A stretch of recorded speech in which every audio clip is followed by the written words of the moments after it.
You can't talk about cancel culture without talking about the reigning queen of it. Bitch! Not me, wench.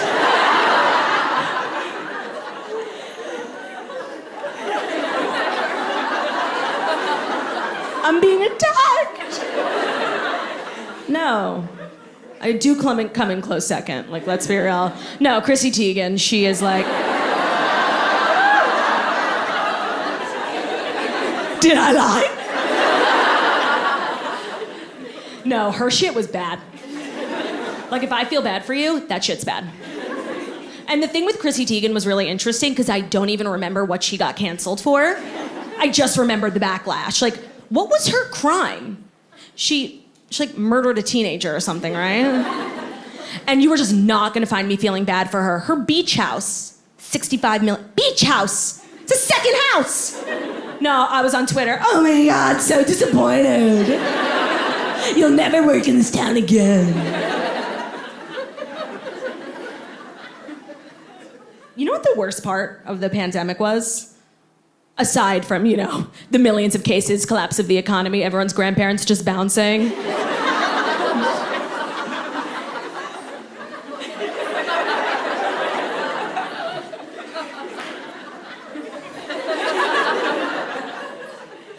Is that okay? Listen, my dad dropped dead when I was in the 8th grade. I can say whatever the fuck I want, bitch, okay? Oh, your 200-year-old grandma died? Oh, you know what that sounds like? A you problem. No, I'm kidding. Grief is real. Grief is real. It's not as real as my grief, but... For me, I found the most challenging part of the pandemic, the fact I'm a very social person, constantly being invited to fabulous events, it's exhausting, clam bakes, trips to the Cape. Then they canceled all that shit and I didn't know where to go. And one of the things they canceled really hit home. I feel like nobody realizes it's extremely difficult for me to come out here and put together an original, hilarious show full of information you guys don't already know about me. I literally do a podcast every day.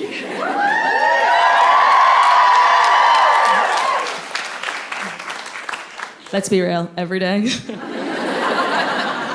I'm actually not gonna be there tomorrow. But you guys know everything about me, I bet there's probably a person in this room who knows exactly how many pubes I have. Any guesses? 0! Oh my God, yes! Queen! 0. I'm not that flexible. It's probably 1 all the way in the back I couldn't reach. Make a wish.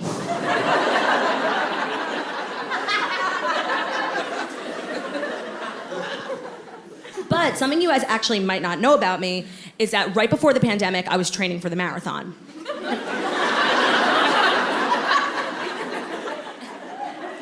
Whoa. Yeah. They let women run the marathon. You know that, right? I was training for the marathon. I was so fucking pissed when they canceled that shit. Ugh, the worst. And then obviously, they brought it back the next year, but I was so busy. Clam bakes, trips to the Cape. And then the year after that, I was planning on running it, but I figured, monkeypox would cancel it. I was really rooting for monkeypox, I'm not gonna lie. Lean in, everyone, lean in. Lean the fuck in. I'm the one doing all the work up here. Move in. Monkeypox? Yikes. Oh my God, I can't imagine a worse disease. You get big, juicy white pimples. And you're not allowed to pop them. I honestly think I would prefer cancer. Claudia, that's not funny. But it is, And I'm just genuinely, can I say, thrilled to be in New York performing. I've missed you guys so much.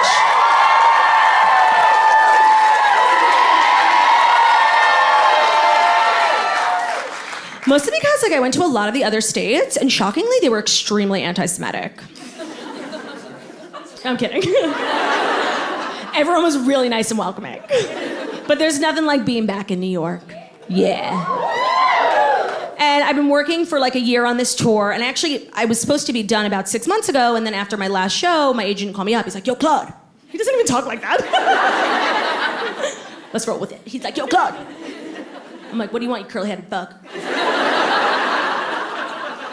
Not me being anti-Semitic. He was like, we gotta get you back out there, more shows. Let's do a big one in LA. You know, we'll invite a bunch of buyers and like talent scouts. Like, let's do it. And I was like, no. Mostly because I don't really like to work, you know? But also because I'm like John Mayer, you know? I don't think I want to go to LA anymore.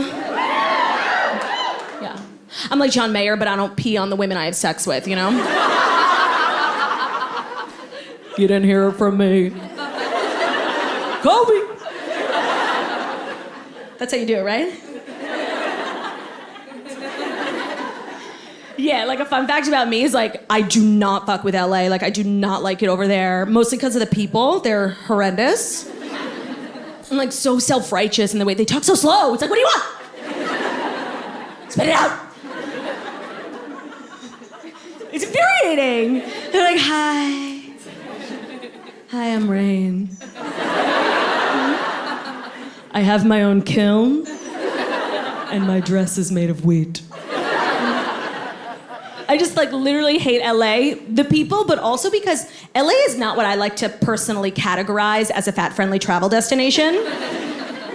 If you know, you know. If you don't know, thin privilege. Yeah, that's right. And I've actually thought for so long that it would be lit if I started a travel blog called fatfriendlydestinations.com. Like, I think that would be like really fucking helpful, no? Nobody's marketing towards the horizontally challenged. Like, lean in. I'm gonna expose myself. Like, I'm the biggest loser. Okay. I actually thought of this idea like 5 years ago that if there was a travel blog towards like, you know, targeted towards fat people, it would be really successful. And ever since I thought of the idea, I like live in fear that someone is gonna think of it and like take on my idea and I'm not gonna make any of the money. So I actually own the domain name fatfriendlydestinations.com, yeah. 99 cents on GoDaddy. It's the American dream! I'm not done. Lean in. Currently, if you were to like whip out your phone and go to fatfriendlydestinations.com, you would be redirected to claudiaoshry.com. And that's on being tech savvy. I think I would change a lot of lives if I was like the editor-in-chief of FFD. That's what we're calling it. Because, you know, like, I think I would actually win Nobel Peace Prizes for the literature I would write. Like, not me being delusional, but I actually think that I would. And I know the first piece that would really, like, put my name out there as a writer. Like, I would write, like, a listicle. Listicles are so dumb. Everyone on BuzzFeed is like, here's what type of eggs you like based on your horoscope. It's so fucking stupid, but I would write one. But I would do, like, a roundup. Here are, like, my 35 favorite hotels in the world that have towels slightly larger than a handkerchief. Yeah, what the fuck is that? I get to the hotel, I see the towel. I'm like, oh, they gave me a special towel just for my areola? That is so thoughtful. It's so annoying. Everywhere I go. I was just in Europe. Yeah. Goes to Europe once. But I was in Europe. And it was a really treacherous travel day for me. It was like a 9-hour flight. And I travel with like a Jewish body. We don't travel well. I'm like sweating like an animal by the time we land, and I had gotten a spray tan before the flight. Yeah. So I had like, you know, those brown crustaceans betwixt my breasts. It was fun.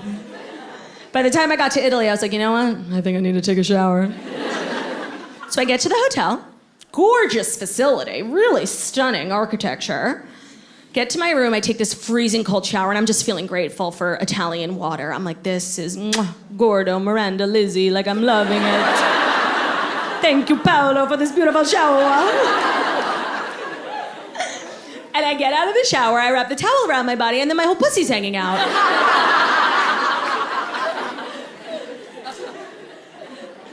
And I was shocked to see my pussy there.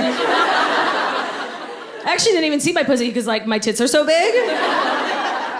So I like Went into the mirror and I was like, oh my God, pussy! What are you doing here? It was actually like a really traumatizing moment for me. Like, I remember like looking in the mirror and like my body just like looked defeated, you know? I have like dark under eye circles, like a pussy. And I remember really thinking to myself, like, this is one of the lowest points of my life. Can I please go back to America now? Fuck you, Gordo. And I just don't know what that is. Everywhere I go, tiny little towels. Tiny little towels. It's bullshit. You know what it is? It's fucking fatphobic. Yeah. What do we want? No. When the fuck do we want them? No.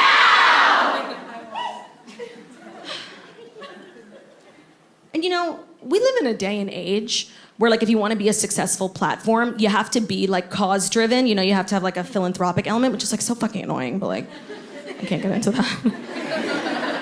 And so I want to be successful at FFD and I have such a good cause. You know, by the way, you know who I blame for that whole thing? Tom. Tom's. Yeah. He started that whole philanthropic bullshit. He was like allegedly giving shoes to the kids in Africa. Yeah, sure. All I'm saying is I never saw a picture of a kid in Africa wearing a loafer, okay? It's giving fraud. It's giving fraud. They should call the company Tom's Girardi.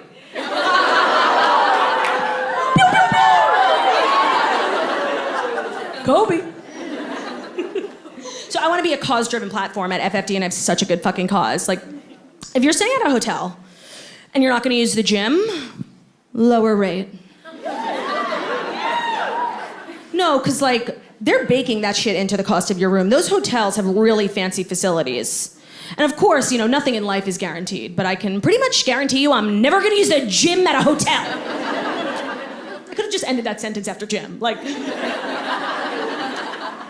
No, like, there's nothing in that gym for me. Is there a Krispy Kreme drive-thru in there? So I should be paying less. I'm never gonna go in there. And why am I shouldering the cost for some hooker to use the elliptical? And that's our message at FFD. And what I was trying to say, the reason why I don't think I wanna go to LA anymore. You know what it is? Maybe it's just like a me thing because I'm mentally ill. But you know, LA is very exciting. It's Hollywood. You step off the plane, you see like a celebrity, you see the Hollywood sign, people with anorexia, and it's very exciting. And I always think, I'm like, I get there, I'm like, oh, I'm getting discovered. I'm just gonna be standing in line at McDonald's and someone is gonna be like, you're discovered. Next thing I know, I'm like having anal with Vince Vaughn. But when I tell you, that's literally never happened to me. So it's like every trip is a disappointment for normal people. Like we always think it's like, oh my God, is this how my dream starts? No, the craziest thing that happens to regular people in LA is like we try vegan food for the first time, you know? And we end up with diarrhea. Or did we get diarrhea from having too much anal with Vince Vaughn? Makes you think. I will say, though, I had like a very celebrity-like experience the last time I went to LA when I got to eat at Nobu Malibu.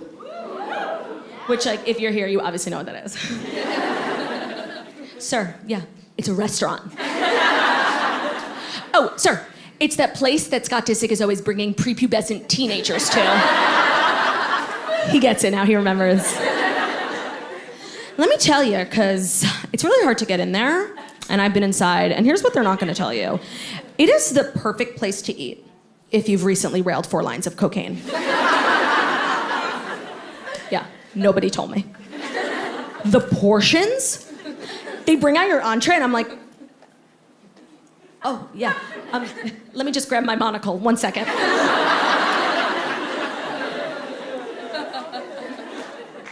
Oh, no, that's exactly what I wanted, thank you. And then they're like, that'll be $11,000.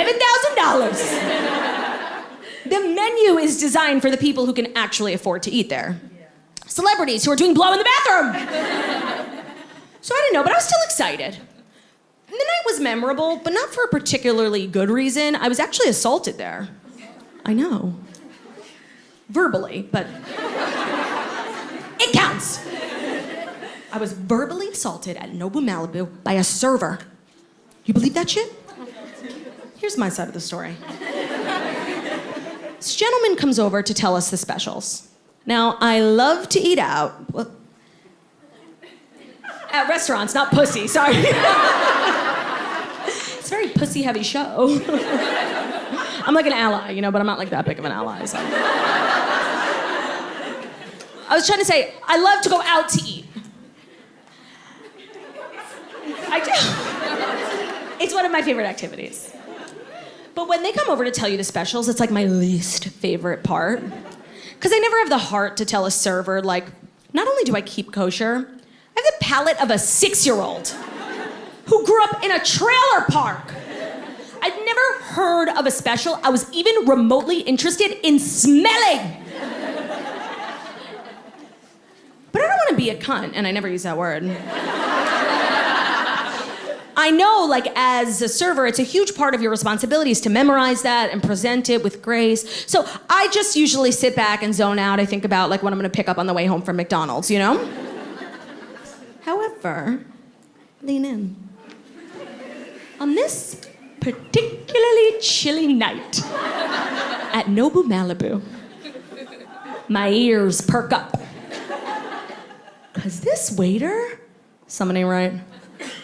He's getting, like, really into the specials. Really passionate, zealous, borderline erect, I swear. And I think to myself, you know, this actually sounds interesting. Maybe I should listen. Maybe there's something there for me. So I start listening, and this man is going on and on and on about one dish, the tuna toro. It's very special, he explains. Tuna toro is really rare. It's really fatty. You want to know why? Oh, because it comes from the belly. That was loud. No, I could literally start like a one-woman band. Like, tumble out of bed and I stumble to the kitchen, pour myself a cup of ambition, but yawning, stretching, trying to come to life. I don't know the rest of the words. 9 to 5.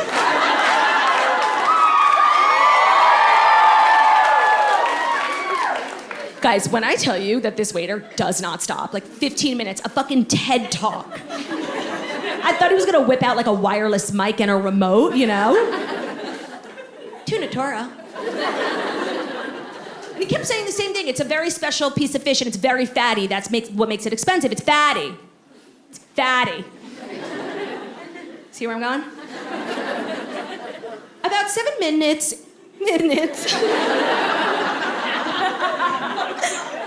About 7 minutes into his TED Talk, I decide to break his insane fucking direct eye contact just for a second.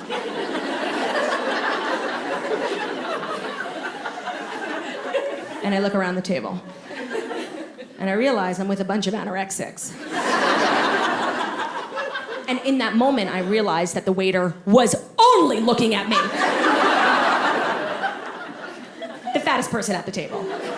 Let's be real. The fattest person in the restaurant, okay? I tried to be polite, but eventually I slammed my hands on the table. I'm like, sir, I get it.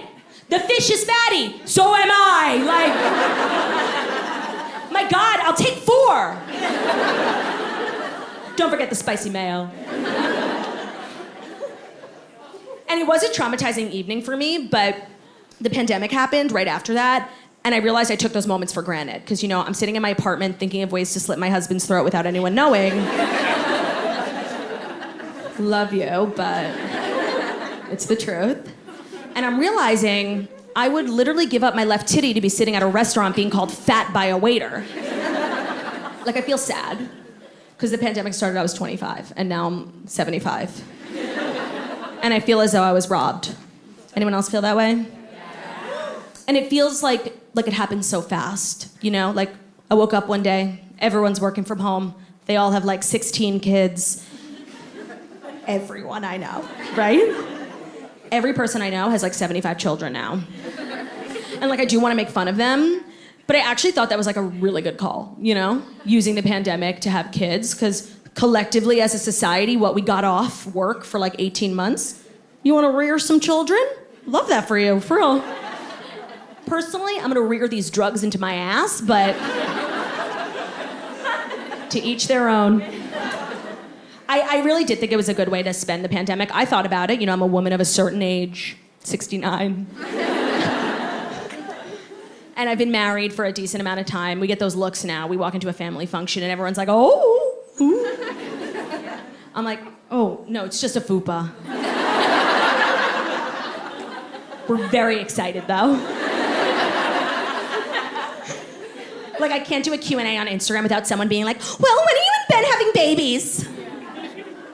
I just want to say, like, when are you fucking off? Like, leave me alone. We thought about it during the pandemic. Ultimately, I came to the conclusion that I'd rather die.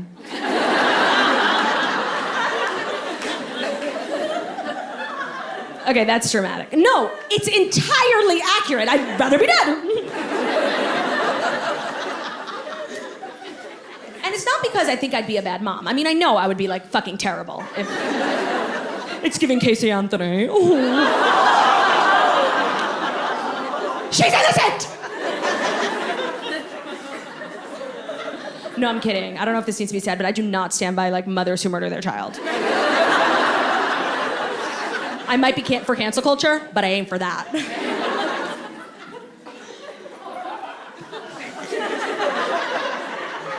I'm not okay. What I realize is the reason I can't have children yet is because I'm literally too lazy. I can barely get out of bed to get myself a soda. That's literally why I got married. Kids are like 24/7 nonstop fucking torturers. Like, serious question for the mothers in the room. If you're a mom, when do you scroll TikTok? Yeah, because if I was a mom right now, I'm pretty certain I wouldn't know the Renegade. And I do know the Renegade. Okay.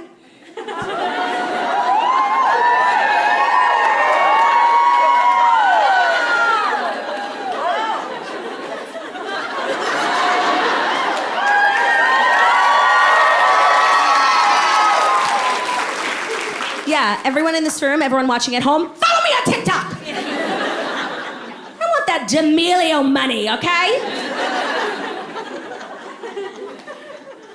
I heard a rumor about parenthood. I heard that when you're a parent, you get out of bed in the morning.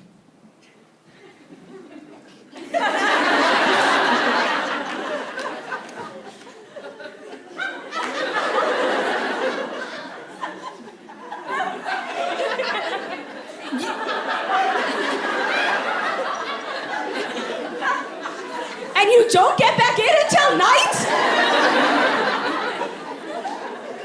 That's fucking psychotic. I'm calling the police. And the thing about children is they're always saying, like, the dumbest shit. And everyone's like, oh my God, that's so cute. Mommy!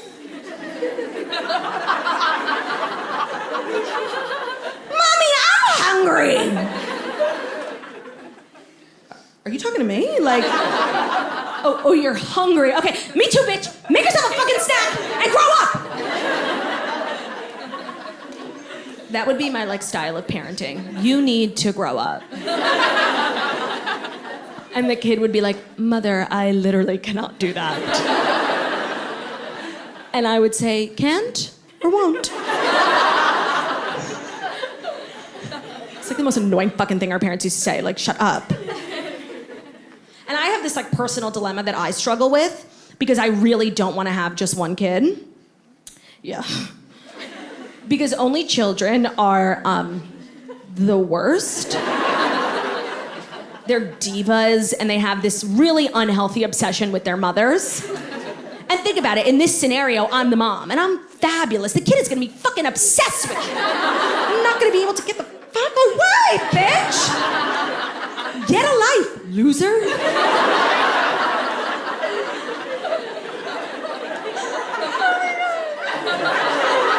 Oh my God, I'm literally so funny. Oh my God. So I'm just not interested in having one child. And I feel like everyone in the room is thinking of an only child they know right now and being like, oh my God, that head case. I just don't want it, you know? Like, you guys remember, what's that actress's name? Leah Michele? Lean in. Only child. I don't know, I grew up in a house with like a lot of people. I want to have, dead ass, ideally, 50 kids. And I know what you're gonna say. Claudia, you just said you're lazy, so just have one kid and then you could be done and, you know, you're good. But I feel like having one child is extremely difficult and having 50 is like a walk in the park. You know? Because think about it. Let's say, seriously, I gave birth to 50 kids. Biblical shit, okay? I swear to God, the house would be such chaos, nobody would know if I packed my shit up and bounced one day, like, grabbed all the snacks, put the numbers on the fridge, tell your dad, deuces, I'm out. It's been real. Real fucking torture. I don't know, I grew up in a house with a lot of kids. I feel like you learn important qualities when you're in a house with a lot of kids, you know, what's the one? Sportsmanship. It's a good one. I just think it'd be fun and lit. Although, I did read somewhere, and of course, read somewhere means saw it in a TikTok. It said Osama bin Laden had 50 siblings, so that changes things. I just don't understand how, as a woman, these are my options, for real. Like, I'm either gonna raise a Leah Michele or an Osama bin Laden. Honestly, like, it's tough. I don't know which is worse. That was fucked up. I apologize to Osama and the whole bin Laden family. Not a cool comparison. Oh, and I know nobody wants to hear this, but it's the truth. I'm certainly not having kids while all the pandemic stuff is still going on, because nobody wants to hear this, but these kids, woof. In no way, shape, or form are they gonna grow up to be even remotely cool. I'm sorry. You guys, they did school from home for an entire year. Do you know what we used to call kids who did school from home in my day? Losers.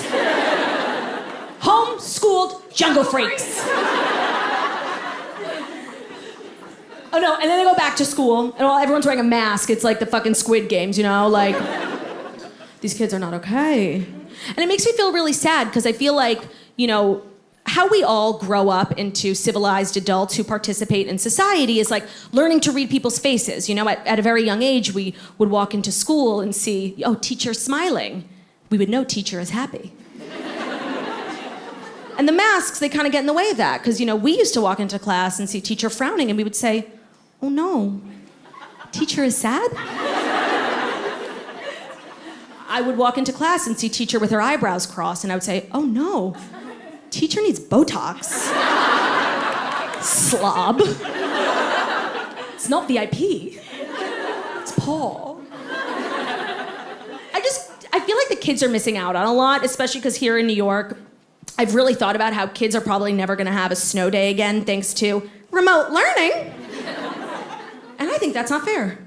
Some of my most fond memories are like playing in the yard with my sisters, making snowmen and shit. No, not our kids. No, our kids are gonna be inside on Zoom calls, wearing a Bluetooth earpiece like they work at a call center. It ain't right. I don't know, I just feel really bad for the kids, even though, you know, my experience at school, I think it's worth mentioning, I fucking hated every minute. 0 out of 10, would not recommend the experience to a friend, absolutely not.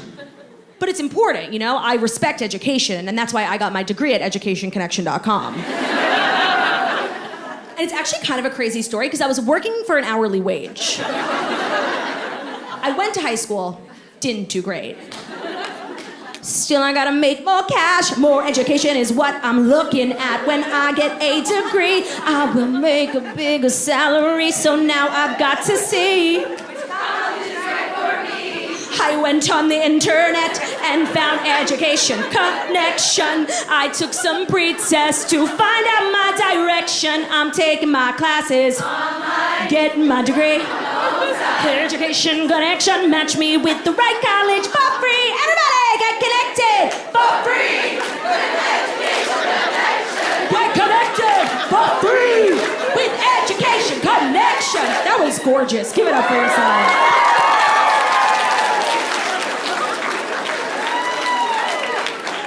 Stunning. Lean in. Let me tell you how thrilled I am to be performing in New York again. Because it literally never occurred to me that, like, not everybody knew that jingle. So I did that little skit in Toronto.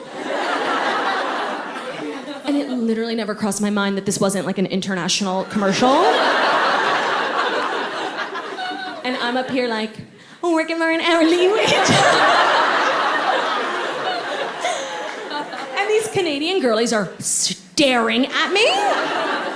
Dead silent, like mouth agape, poutine dripping down.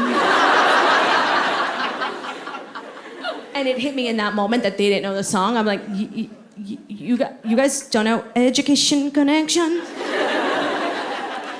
Get some culture. Poutine ain't gonna cut it, you know? I'm gonna say something, but unfortunately we live in like annoying times where I feel as though it requires some sort of disclaimer, okay? What I'm about to say next is my opinion, based solely on my experience. Yeah, it's not a general statement on this particular group of people. I am sure that there are members of this group of people in this house tonight. But again, this is my experience. For me, the worst part of my schooling experience were the teachers. Now, that's not to say that all teachers are dumb. Just mine. This is not a group of people you want to fuck with on the internet. I speak from experience. And you know what? I stand by what I said. My teachers, like, sometimes I'll be taking in like a dump. No, I would never, ever take a dump. I'm a girl. Sometimes I'll be making like a little tinkle, you know? My pee comes out pink. Anyone else? It's gorgeous. You could drink it. I'm not okay. Sometimes I'll just sit back and think about the shit my teachers used to do and say, and I'm like blown away by how fucking dumb they are, you know? Anyone else ever experienced that? Like just mind blown that the people who were in charge of you as a child like graduated college? Twice! Like everyone remembers, my teachers used to always say this. Claudia, sit down. The bell doesn't excuse you. I do.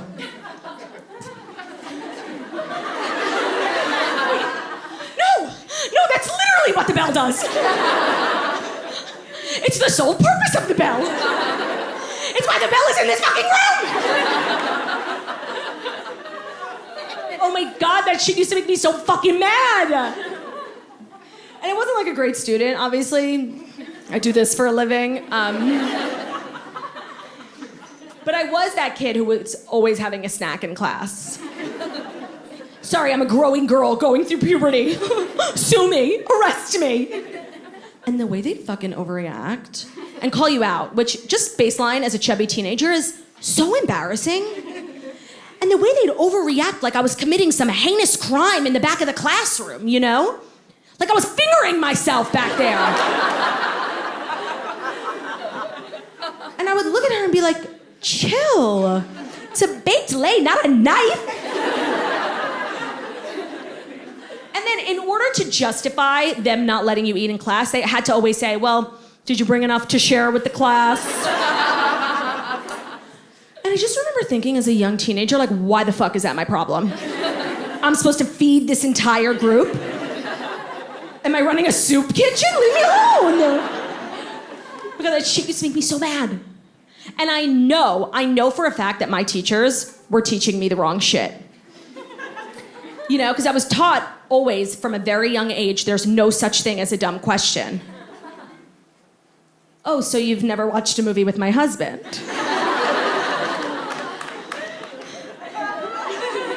No, Ben, I'm watching the same movie as you. I have the same fucking information.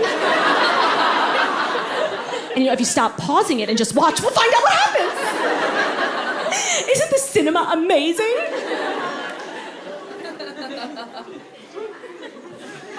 Oh, there's no such thing as a dumb question. That's so interesting. So what do you call it when a waiter comes over and asks if I want the bread basket? Because you know what I would call that? A dumb fucking question. What would you call it when an Uber driver says, "Ma'am, there's a lot of traffic. You want to get out here and walk?"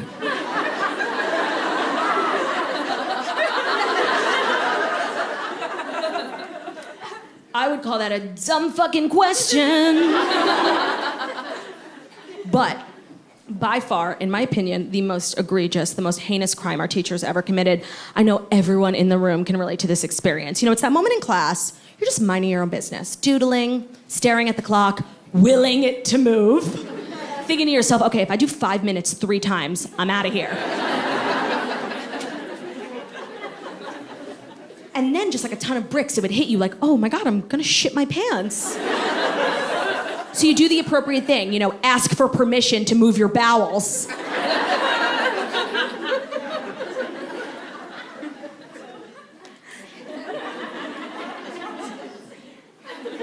Hi, Miss Goldberg. I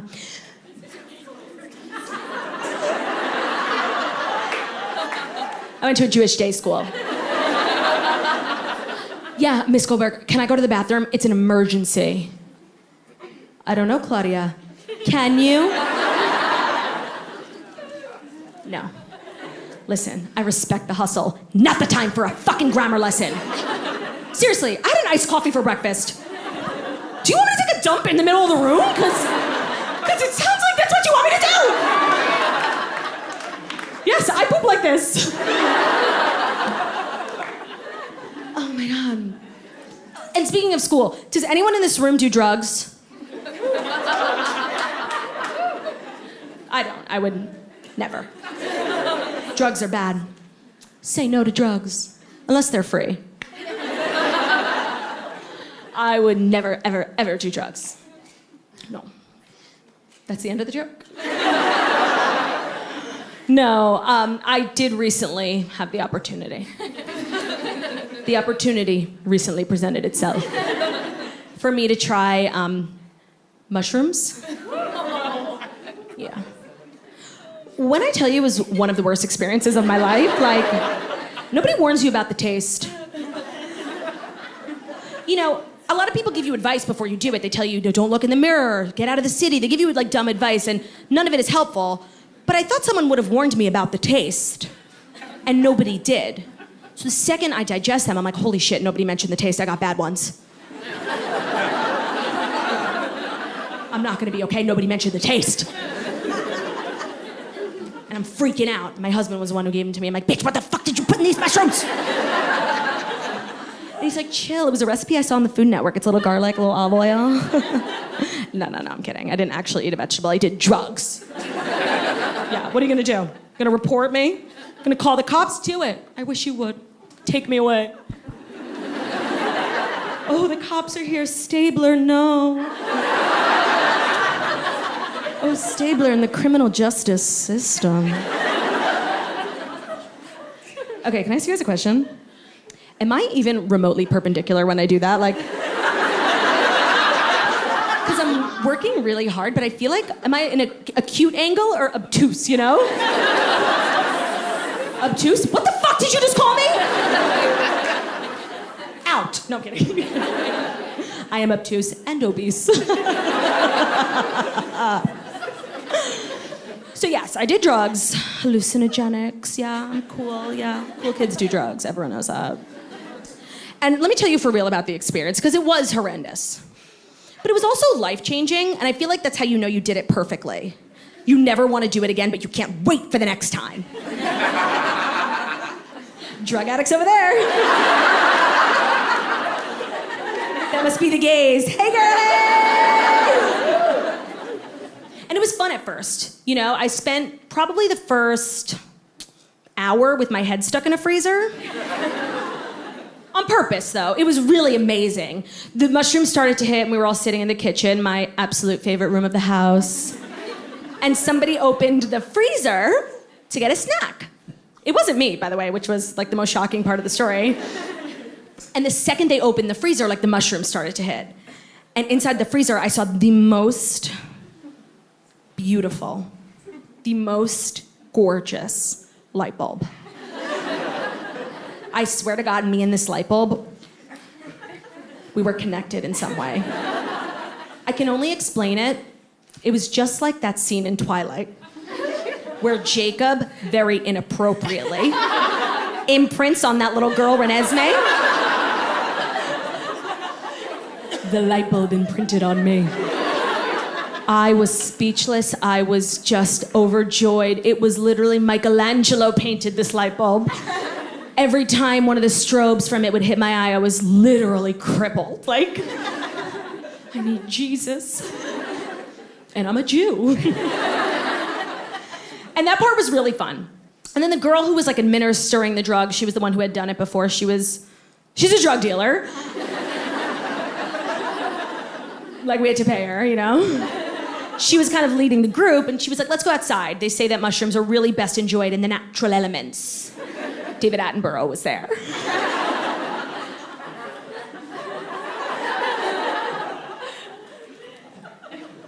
So we go outside.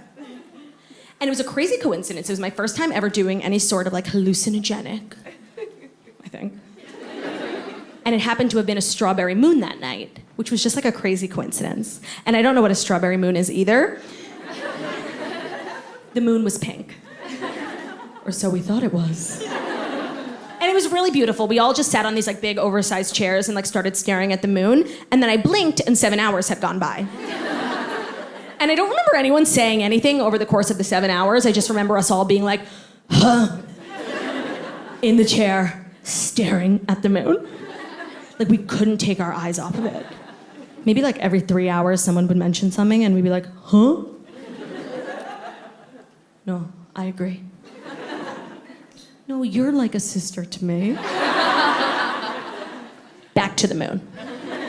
And it went on like that, I swear to God, for maybe 6 or 7 hours until the drug dealer said, girlies, we should go back inside. It's getting late. And I said, yeah, we should go back inside.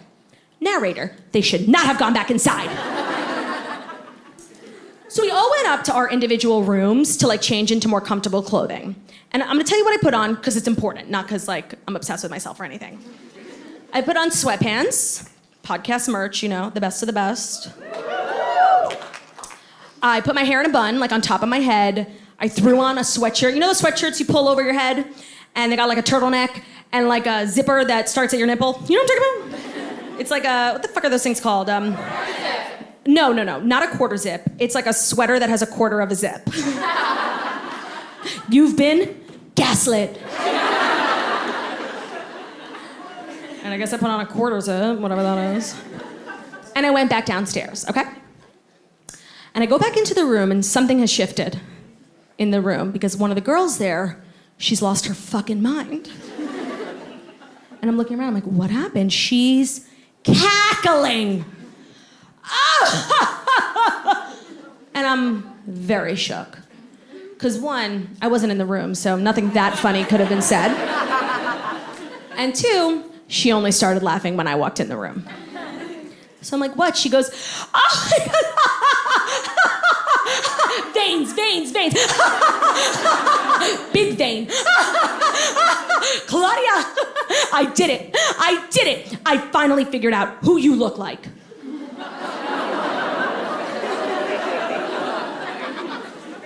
More frightening words have never been spoken. Yeah, Claudia, I figured it out. You are literally Miss Trunchbull.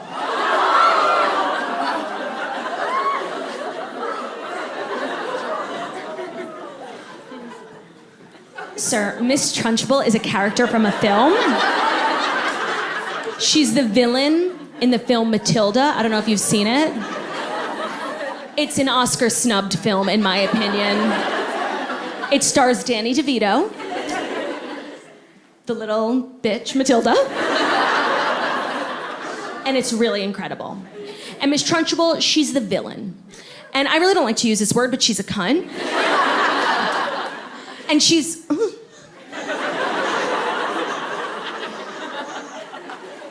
She's really not the type of person you want to be compared to physically.